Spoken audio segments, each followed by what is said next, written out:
Many of you remember when Bibles were like this in homes and in churches.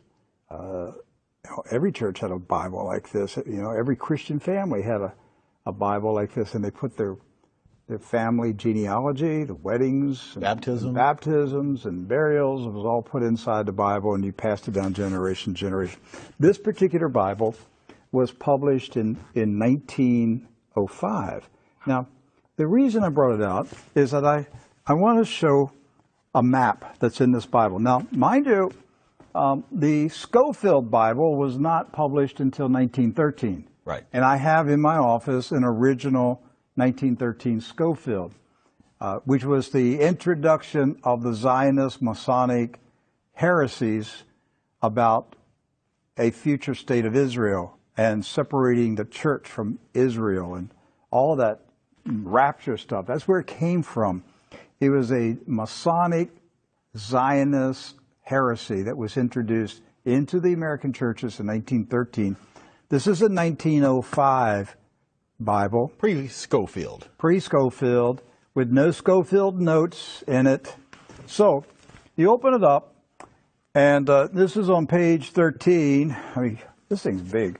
I want to show you. Here is a map of the Holy Land. And it says, what? Oh, Palestine of the Holy Land. They misspelled Israel. No. Palestine. Palestine. Huh. And all these Christian Zionists that tell me, Rick, there's never been a Palestine. All right, so here's a still. There it is. Let's zoom in and show you here. Yeah.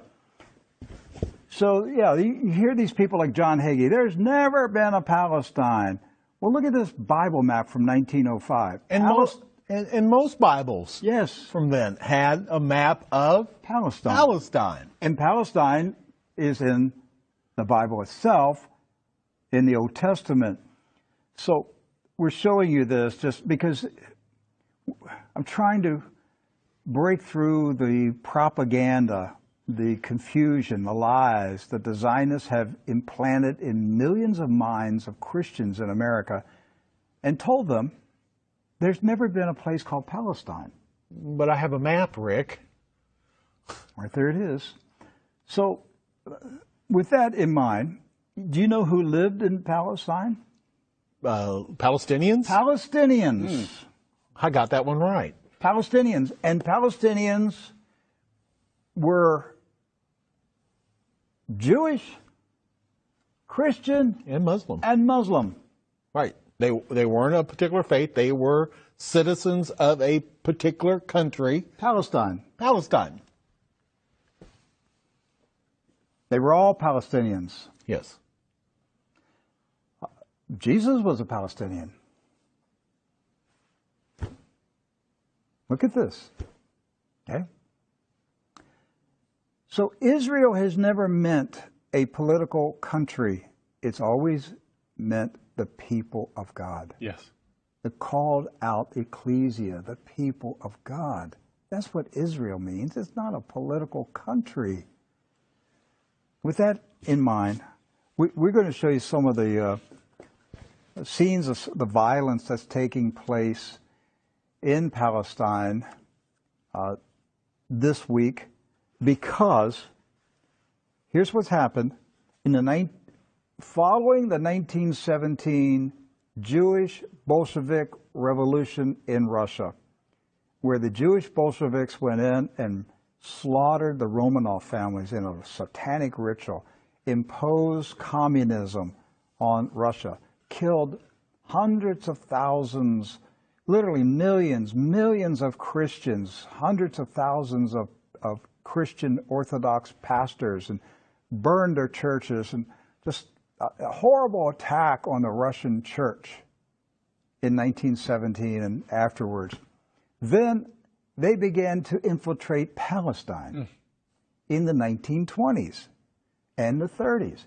In the 1930s, there was a congressman in Texas, Lyndon B. Johnson, and he was smuggling guns and rockets and grenades from Texas to Palestine, putting them in the hands of the Jewish communist terrorists that were infiltrating Palestine. There was no Israel, no state of Israel. It was Palestine. And they crow about that. That's not a conspiracy theory. That's right from the Lyndon B. Johnson Library. The crates they were marked Texas grapefruits.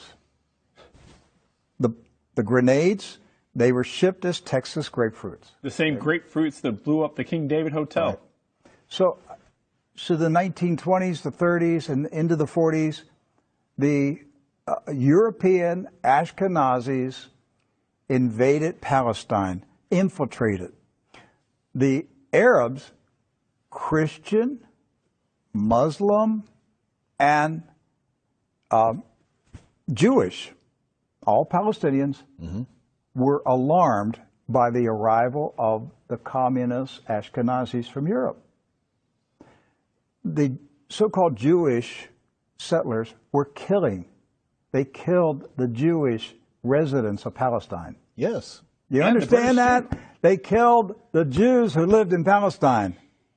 They killed Christians. They killed Muslims.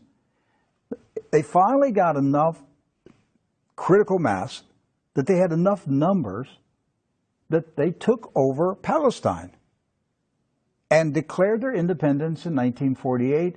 And Harry S. Truman, a 33rd degree Freemason, quickly recognized this new country as a real country. And that's how we got to 1948 and the State of Israel. There's never been peace in the Middle East since that day. That day is marked by all Palestinians as a day of disaster. Nakba. Nakba. A day of disaster. The disaster continues to this day. The Ashkenazi invaders continue to take the land, the homes of the Palestinians who have resisted, refused to leave their houses, refused to leave their farms. It's not about Palestinians trying to chase out Jews. It's Jews who are trying to chase out Palestinians. And to this day, since 1948, they're still fighting them, trying to make them leave. Right. And these Palestinians have been